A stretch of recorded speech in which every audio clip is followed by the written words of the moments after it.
Hi, it's Jen from Shabby Fabrics with a really fun and practical project today. This is the Madison table runner designed here at Shabby Fabrics. Our whole intent was to create a really fun, easy to make, but visually exciting table runner that would really dress up your table and make that really special event of gathering together for a meal just all the more special. We have the Madison table runner available in kits in various collections from time to time. Always you're getting the fabrics to make the project with the binding and the backing, and of course the patterns inside. I love that. It's nice and compact. Even if you are fairly beginning quilter, you will be able to make the project. I'm going to walk you through everything about making this, the quilt blocks in this. Same block on both ends. And then we, of course, have the middle portion of that. And the truth is, the block is not different. And that's amazing. You're like, how can that be? They look very different. Let's just examine the two blocks. We have a center block here and a center block here. We have half square triangles in the corners. We have half square triangles in the corners. Notice this is a flying geese unit here, of course, on all four sides. So is this, also a flying geese unit.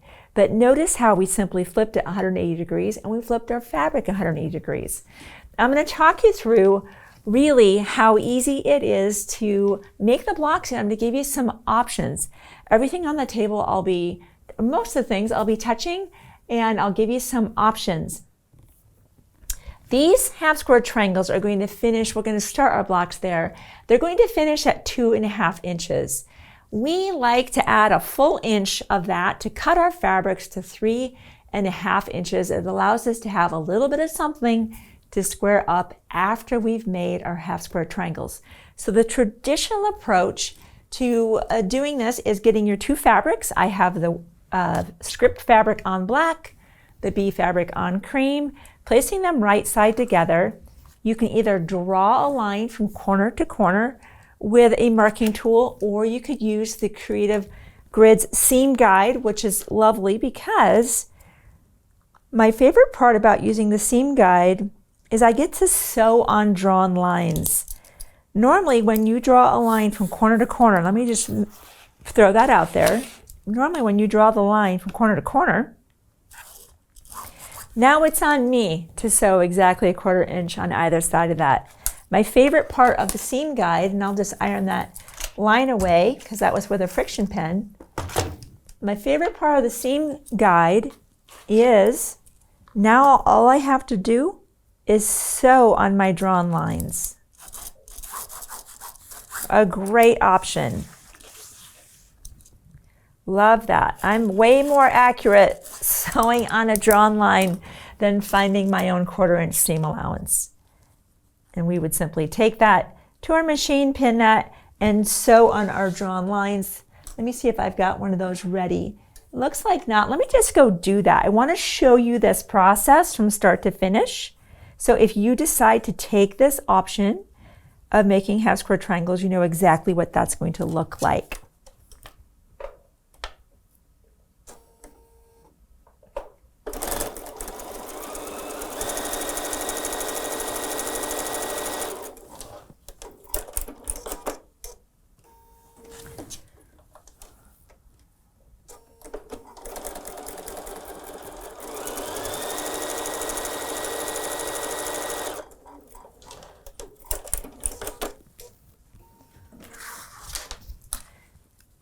Now just cut that, get a straight edge of any kind, and we will cut that corner to corner. And I like to press to the dark as a default. Unless you have a reason to press to the lighter side of a block, just make that your kind of go-to approach. And remember that these are slightly oversized.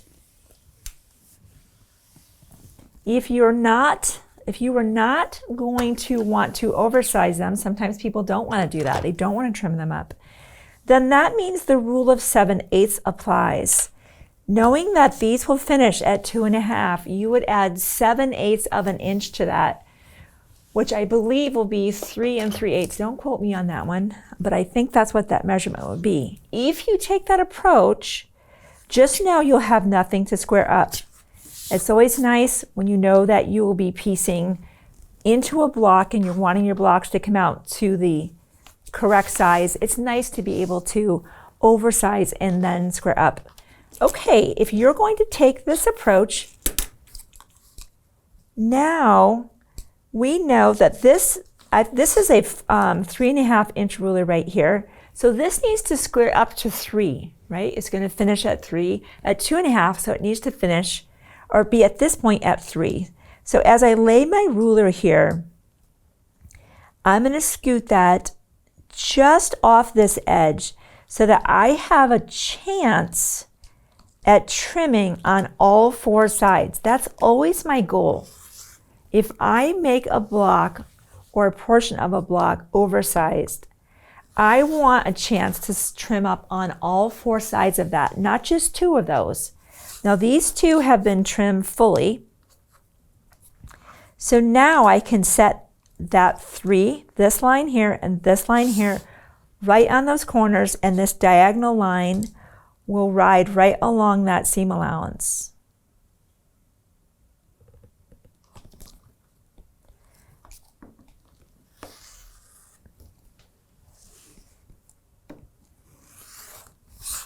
Now we are measuring, should be measuring exactly at 3 inches. That's the beauty of that little bit of that bump. We only added an extra 1/8 of an inch to take that up to a full 3.5.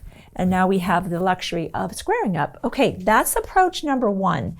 And did you notice 2 fabrics together with that drawn line, or maybe the seam guide where you draw on both sides of that seam guide and you sew on those lines. Either way, when you cut that on the diagonal, you have 2 halves. That's going to get you 2 of your corners of that block. You'll need to repeat that with 2 more fabrics to go ahead and accomplish those other corners of that. Your next option would be, instead of doing what I just did, you can use something called star singles. If you've been watching our videos, you're like, yep, I've seen you do this. And star singles are great. They're a great thing. I love making half square triangles with them. What they do is you're able to, let me just get one out for you. You're able to make 8 half square triangles in one fell swoop. You're not making 1 at a time or 2 at a time like I did in having to square up. They come out the exact size you need. I love that. So the papers tell us exactly what to do. They say, all right, half square triangle for 2.5 finished block. That's us, right? By the way, if you're going to get star singles for other projects, making half square triangles and using them in your quilts as half square triangles, or maybe forming 4 together to make a pinwheel, whatever you're doing with these come in as small as 1 inch finished, all the way up to, I think it's 3.5, maybe 4, not sure on that one, maybe 3.5. The point being, you always want to purchase for the size of your finished block. We know this is 3.5 inches going into it, but we'll finish at 2.5, right? Here, you're going to want to buy the 2.5 because it's always based on the finished size. The papers will tell us what to do. Cut your 2 fabrics just like we did before, with the right sides together. Cut 7-inch squares. We like to cut a little bit bigger than that. We want to make sure we are seeing plenty of fabric on the outside of that. So cut at least the size of your paper, which in this instance is about 7 1/4. Right side together, you're going to pin in the gaps. Dash lines are where you stitch. Solid lines are where you cut. Shorten your stitch length considerably, and the dark circles are where you stop, needle down, and you pivot in the next direction. So here, with this track being 1, and from the overhead camera, this would be my vantage point. My fabric is here, everything is pinned. We're starting here, we stop and pivot. For this block here, that happens on both ends, 1 sheet of this is enough to make these 4 half square triangles and then another set of 4 for your other block. For the center block here, notice you only need 4. And you're like, well, what do I do with the other 4? You're not going to make 8. What you do in that instance is we simply take our paper and we cut it in half. That's all you got to do. You can now make as many or as few half square triangles as you need. Knowing that the full sheet makes 8, half the sheet will make 4. There's 1, there's 2, there's 3, and there's 4. Let's say you only wanted 2 half square triangles for a project. You'll simply cut your paper in half again. You have this one and you have this one. So it's really great. You don't have to make 8 if you only need 4. In that instance, like we just did, we went ahead and cut our paper in half, and you're just going to sew on a very shortened stitch length on our dashed lines. And now let's go cut our solid lines. And I want to take a measurement check with you, and you will see how accurate these are. It's incredible.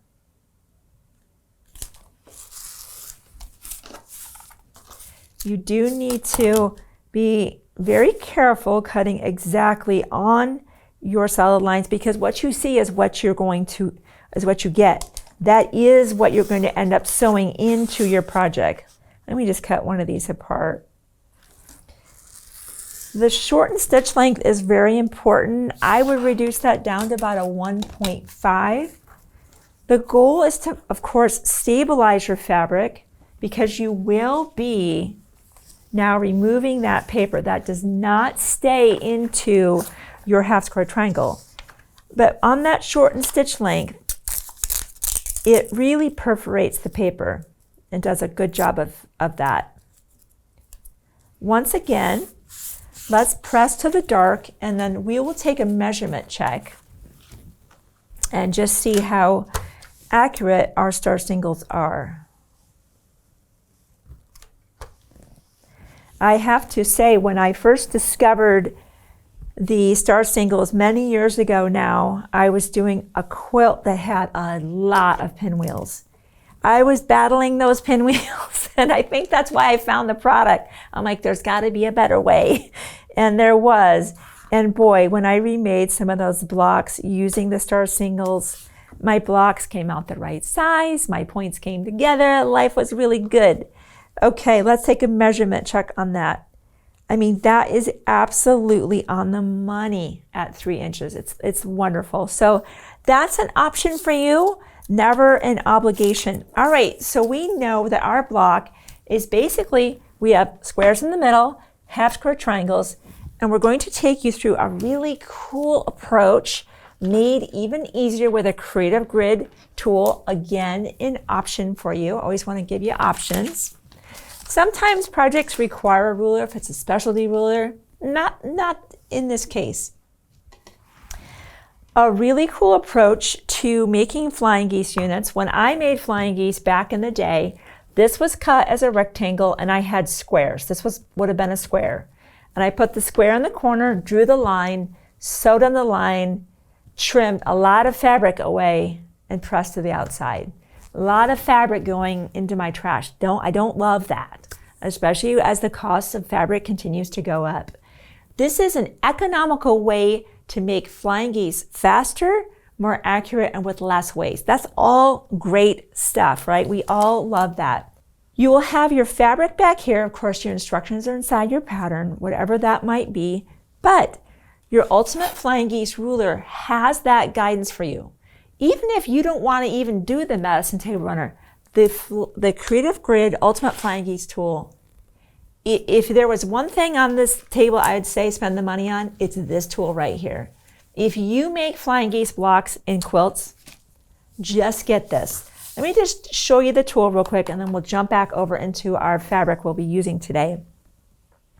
Ultimate Flying Geese tool is going to give us the guidance, the ability to make 4 flying geese blocks very quickly, oversized, and we'll be using the trim functions of this tool to trim them up. So just like we trimmed up our blocks to be perfect, those are similarly perfect going into the final assembly of our block obviously increasing the likelihood we're going to have a really nicely pieced block.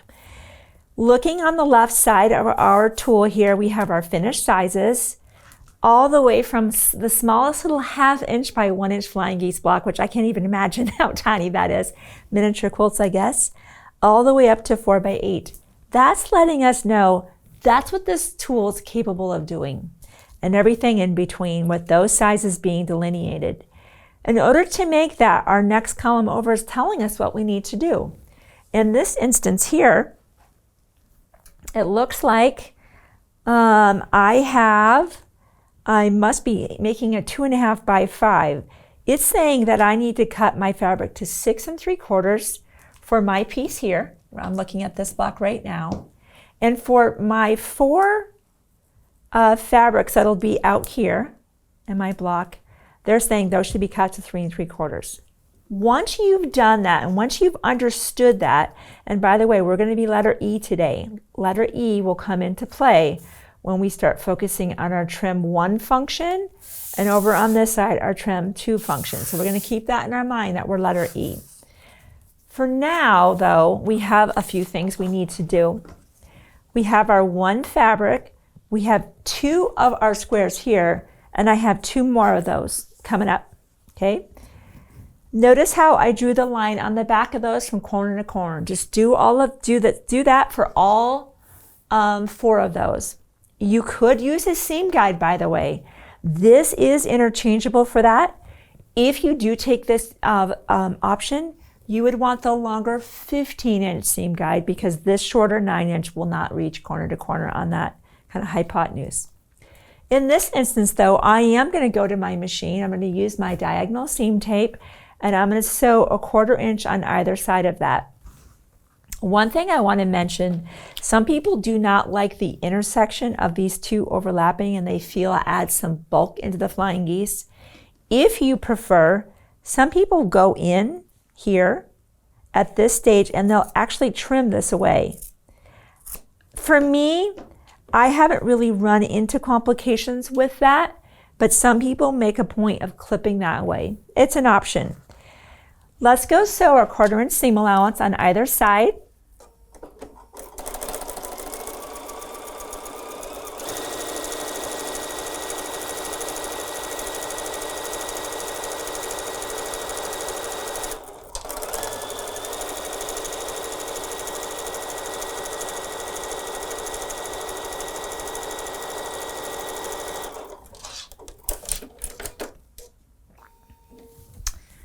Okay, let me clean up a little bit here. Let's clean up just a touch. I want you to see what's coming.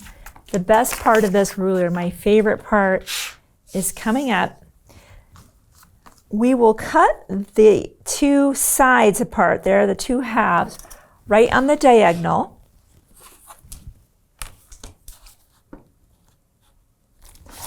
And we'll press to the outside for both of those.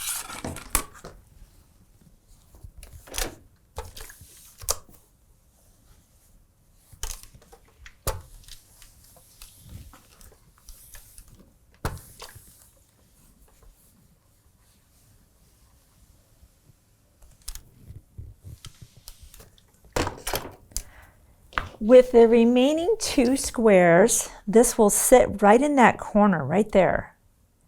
And the same on the other side. And again, sewing a 1/4 inch on either side of that. Let me go do that. I will come back, and now I want to show you, and I'll cut that apart. So of course we will have, actually I'll just cut that with you. I want you to see that, and then we're going to move straight into how do we use the trim tool function and read the ruler to trim our flying geese blocks up to be the perfect size for our block. I'll be right back.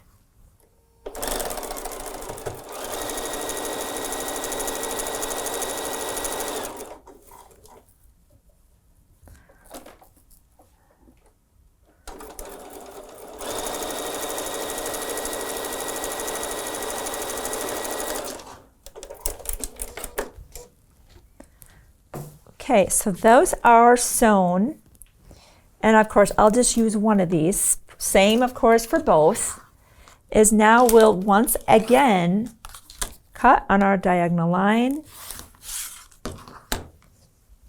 pressing to the outside. Can you believe how fast 4 flying geese units are being really kind of made at the same time? 1, 2, cut that in half, 3, 4. All right, let me grab one of these. We're going to try to zoom in on this, and I want you to see that. This is such a cool thing. Made even easier with the spinning mat, not absolutely required by any means, but as you'll see, once I find my position on the ruler, I don't really want to move my fabric again. I want to rotate around the block. We mentioned before that we are letter E. I'm going to get another piece of white paper here. Remember we said we're 2.5 by 5. We are over here at letter E. Notice this line right here. And it says 2.5 by 5. That is going to fit right into that beautiful point on our block. This is where, and make sure you're of course on your, you will be on your trim one side. Once you have that spot, you'll trim once and twice. Keep the rotation of the mat another 1/4 turn. And now trim 2, notice it's trim 2, letter E. We'll slide that down.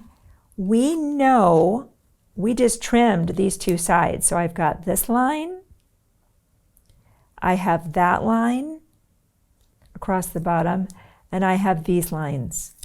So good. I mean, that's like triple confirmation. You're in the right spot. I like that. Very helpful. Trim and trim. Amazing, right? Just amazing. I could not make blocks consistent the way that that Creative Grid Ultimate Flying Geese tool generates. I mean, it's consistency because of the oversize and the squaring up. Incredible. Love that. All right. So what I just did, of course, would complete the 4 sides of that. I'm just going to put this to the side. So let's bring that out. Once you've done that, of course, you'll want to lay your block out, make sure everything's oriented properly, and then it's just time to sew everything together. I have definitely sewn a lot of blocks. I'm embarrassed to tell you that, but you guys know I always do my confessions here. So you know when you make a mistake, I do that all the time, to be honest with you, and that's why I keep my seam ripper in pretty close proximity to me. It just happens. Assembly. I'll just flip the block over. You can see, of course, we have a lot of points here. Nothing going on in the center block. I'm just going to start in that center. As we place this right side together, I want to discourage you from sewing on this side. The reason we want to sew on this side is twofold.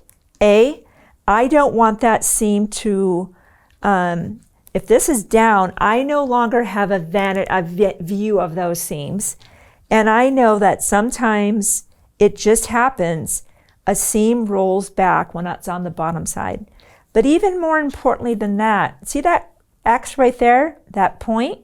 That's, if I hit that, and we're going to sew this together, and I'm going to add my seam guide to my machine right now, I am nearly guaranteed that when I press that seam, it's going to be exactly where I want it to be, because I could see it.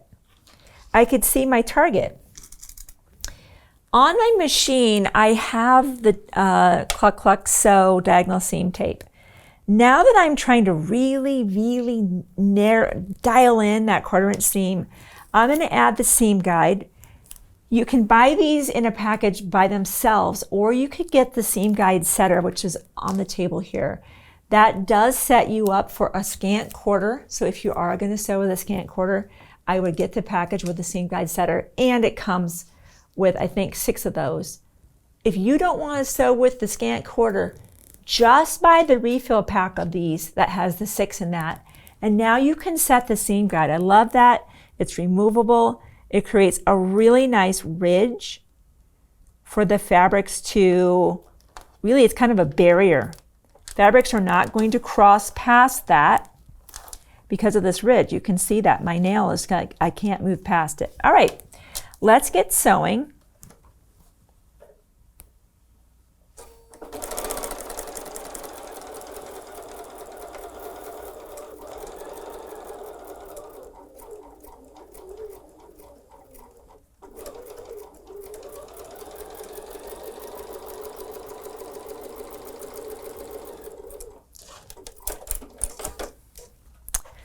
So let's press, of course, toward our center block.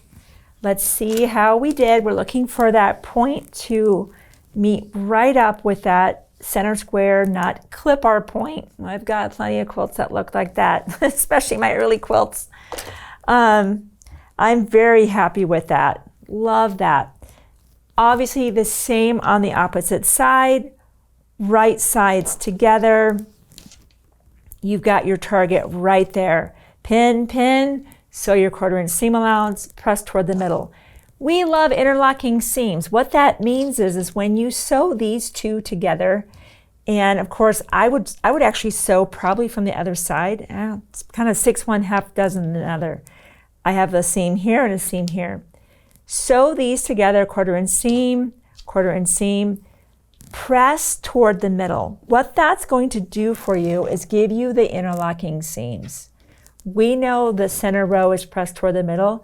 That means the top and bottom row we want to be pressing outward so that when they meet here, we have a nice interlocking seam. You'd pin here, then go ahead and pin your corners. And then we did press again toward the middle where that block has nothing going on. It's nice and plain and simple, but it's a great place to be heading those seams toward. And give a good press. Really on the other block, the construction, like we said, it's still just squares in the middle, half square triangles in the corner.